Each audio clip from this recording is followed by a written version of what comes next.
Yo, what's good, real ones? Welcome back. It's Levon, and I'm here to drop another gem on y'all today. So, how y'all been, man? It's the start of a new year. You know what I'm saying? I'm sure a lot of you guys have made resolutions, and I hope you're sticking to them. Personally, I'm not a fan of resolutions, but if you did make them, I don't think they're the worst thing. And I just hope you follow through, you know what I'm saying? And if you don't, if you stumble along the way, just bounce back, man. Bouncing back is so much more important than keeping it 100%, I think. So,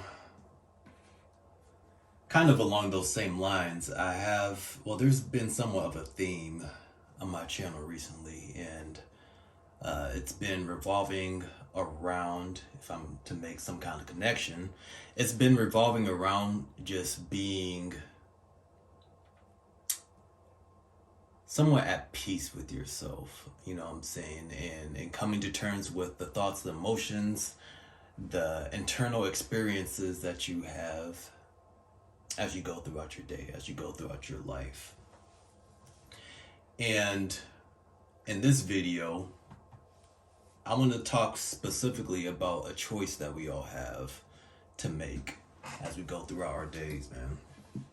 And not really just throughout our days. It's just a general decision that we can make that can determine the trajectory of our lives. And that decision, drum roll, suspense, pause, build, that decision is whether you're gonna be your own best friend or your own worst enemy. This topic has been on my mind for a while, and if you guys go back a few videos, I've somewhat touched on it, but I don't think I really explained the dichotomy, the juxtaposition of the two. Like, I haven't contrasted them together.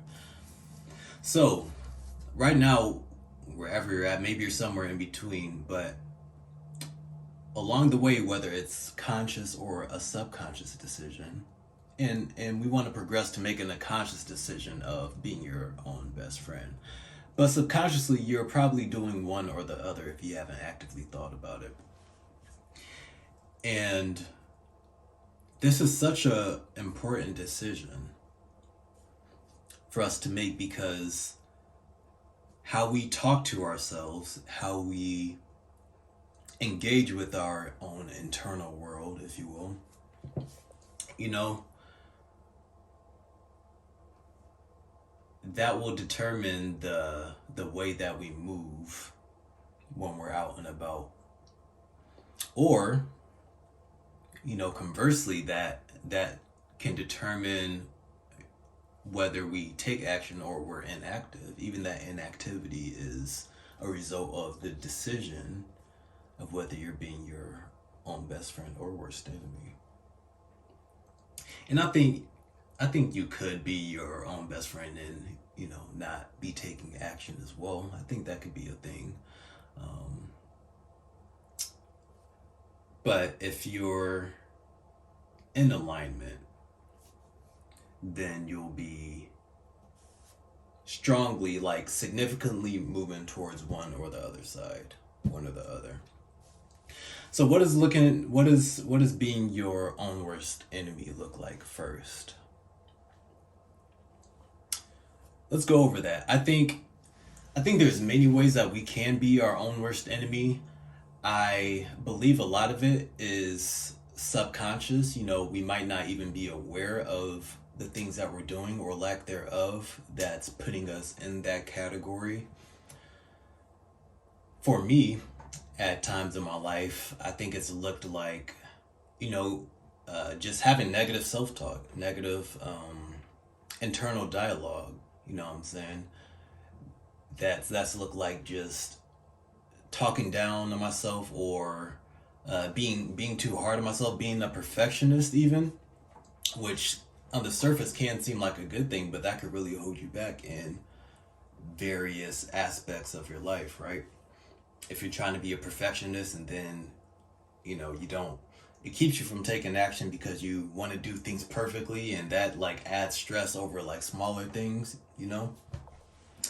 So those are just a few examples of being your worst enemy, some that I've encountered throughout life. I think it could also look like not following through, not following through with the things that you tell yourself that you'll do.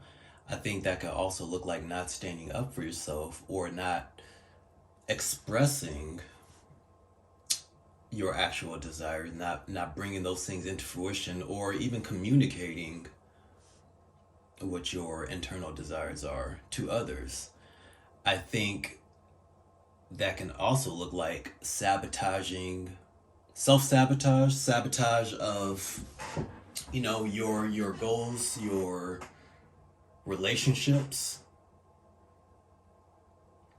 Being your own worst enemy can look like a lot of things, and the worst thing about it is that that could just happen, that could be happening with you in your life just by default.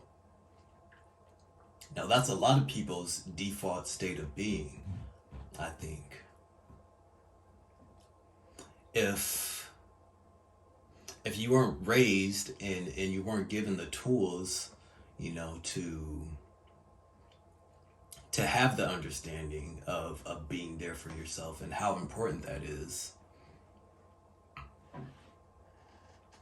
then I think it's just natural, and it's okay. I think it's natural to slip into, a state where, you're doing the contrary.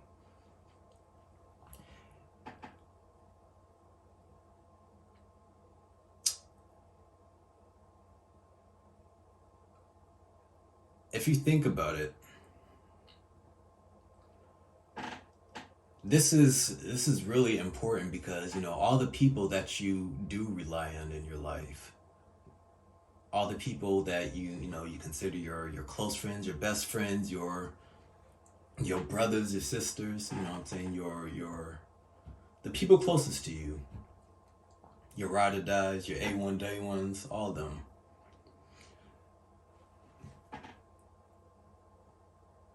If you're like most people, then those people haven't been there your whole life. They've come into your life in some season. Maybe you're in that season. Maybe you've had some of those people in the past and you guys aren't even close anymore. You know? Maybe you had some of those connections and they're long gone, and it didn't even have to end up like in a toxic way, you know what I'm saying? But I say that to say that, people come in your lives for a season, but you're around you 100% of the time. Even if they're still close to you, you don't spend your whole day with them. The only person you're around 24/7 is yourself. So having a full understanding of yourself, the things that you don't want to face, the things that you've been ignoring, like neglecting, sweeping under the rug, avoiding, it's imperative that you come to terms with those things, that you accept them, that you work through them in order to start moving from being an enemy to a friend, to a best friend.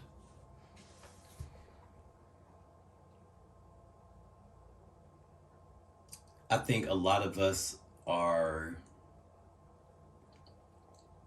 I think a lot of us are still our worst enemies because we haven't done the internal work, because we do ignore and neglect those aspects of ourselves that we don't want to face.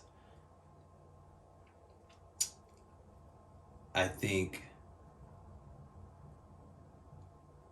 I think a lot of us might not be might still be our own worst enemy because we're living in the past, you know what I'm saying? We're replaying things that we've heard from others in our head nonstop as we go throughout our days, right? That we can't even focus on the present, on the right now, because we're too caught up on the things that have happened or that didn't happen, that didn't go accordingly. And that's not good, man. That's not good for your mentality now, for this present state that you're in. Like focusing on all that stuff is not good. You know what happened? It's the past. Yes, you can learn and grow from it. I think it's important to take some time to reflect on things that have happened, to know how to move and navigate to become a better person, to become your best version, as they say. I think that's really important. But if it gets to a point where you're ruminating and you're lingering on those things and that's holding you back, where that's making you fearful of taking action, that's making you fearful of stepping into new opportunities, then I think it becomes way more of a significant problem, a hindrance. And that comes to the point where you need to, reevaluate how you're processing. So how can we transition into more of a, having a more of a healthy relationship with ourselves, to where we can look at ourselves as a friend, to where we can talk to, have that inner dialogue, that discussion with ourselves as we would with the people that we're closest to? How can we move from a place of self sabotage to self help? Self help. You know what I'm saying? I think a simple answer is just to say to do the opposite of all that other stuff I just listed, right? But it's really not a simple process. It's a long process. It's an ongoing process, because if you think about it, the habits that you have, the patterns that you've cultivated, what I'm saying, that have led you into a state of, self sabotage, to being your own worst enemy. You've probably developed, as I did too, as I have, um, developed those over years. What I'm saying, you've had those patterns for years, maybe subconsciously, you know, and it's not gonna be like an overnight change or a week change or a month, and then you just have a completely different paradigm that you view reality from. You know what I'm saying? It doesn't work like that. This stuff takes time, man. Doing that internal work is a process. It's a journey that you have to make a decision that, yes, I'm gonna go in, and I'm gonna fumble along the way. I'm gonna mess up. But as a best friend to yourself, it's all right. We're doing this together. You know what I'm saying? And it might seem weird to say like we when you're talking to yourself, as if there's like two different beings, but I think you kind of have to look at it that way. There's that version of yourself that that's identified with all those struggles and shortcomings, that you have to separate yourself from and be like, hey, I see you, I acknowledge you, but if we're going to move forward, then I got you. You know what I'm saying? I got you along the way. That's kind of how you have to look at it, or at least that's what's helped me, I can say. And maybe you'll find your own method that works for you, but I think having that acknowledgement in the first place is the best place to start. So making that transition looks like, being there for yourself when you fumble. That looks like, catching yourself when you're starting to have a negative spiral. You know what I'm saying? That looks like standing up for yourself when needed, expressing yourself, stating your opinions more. You know what I'm saying? Laying down firm boundaries. It's kind of like encapsulates a lot of the stuff that I've talked about since I started speaking on like mental health and personal development type type topics, right? Getting to a point where you're not just focused on the what ifs of the past or of the future. You know what I'm saying? Where you're just being in the moment and you're trying to progress, you know what I'm saying? Trying to move forward, trying to transform, I guess, yourself. You have to be present for that kind of stuff. So getting out of your head and being present with yourself, with your past, and and all that, the current emotions, whatever trauma that you've been through, and just sitting with that and just experiencing it non-judgmentally, like the same way if your best friend or your brother, whoever, comes up to you and they were telling you about something that's gone bad in their lives, the way that you'd be there for them, you have to be there for yourself in the same exact way. Probably even more so, I'd argue. Because you're the only one that knows all your struggles, all your downfalls. You know what I'm saying? That's like if I don't know, somebody, one of your ops, if you got ops, you know what I'm saying? Or somebody that you just disliked, if they knew every single flaw of yours, every downfall, every shortcoming, every failure, if they knew all that stuff about you, you know what I'm saying? Like they could just blast you on the internet. They could ruin your life if they really wanted to. Right? And that's been some of us at times. We're the only ones that know all of our struggles and our bad habits and all that stuff. So it's so easy for us to take all that stuff and hold it against ourselves, right? It's so easy.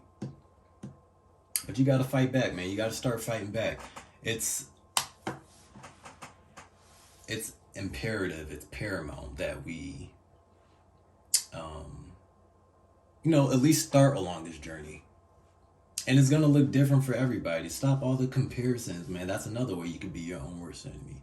Just know that you're on this journey, and you're on this journey for yourself. Not necessarily by yourself, you know what I'm saying? Because you got your back, and everybody else, I mean, they're still there. The people that you have in your life are still there for you, so rely on them. You don't have to go through it alone. You feel me? It's so important. So, yeah, I just wanted to share that message with you guys, because it's really just been on my heart lately, and I just felt like expressing that. So, I got a word of the day for you, and that is pensive. I actually came prepared this time. What does pensive mean? Pensive means engaged in, involving, or reflecting deep or serious thought. I think that's a telling word for today's discussion. Pensive. How can I use this in a sentence? Yeah, so when you are going through this process, when you are confronting your previous self, if you will, your other self, be pensive. Do that with a pensive mentality. I don't know how to use this word, man. I'm trying. But pensive, figure it out. You'll get it. Thanks for joining. I hope y'all stick to your resolutions. Your homework assignment for the day, let's say, is to bust out 15 push-ups for me today. 15. Even if you can't do 3 straight or 1, I think 15 over the span of today, just make it happen. All right? And come back and let me know how you did. Thanks for watching. I'm going to see you in the next one. Y'all take it easy. Deuces.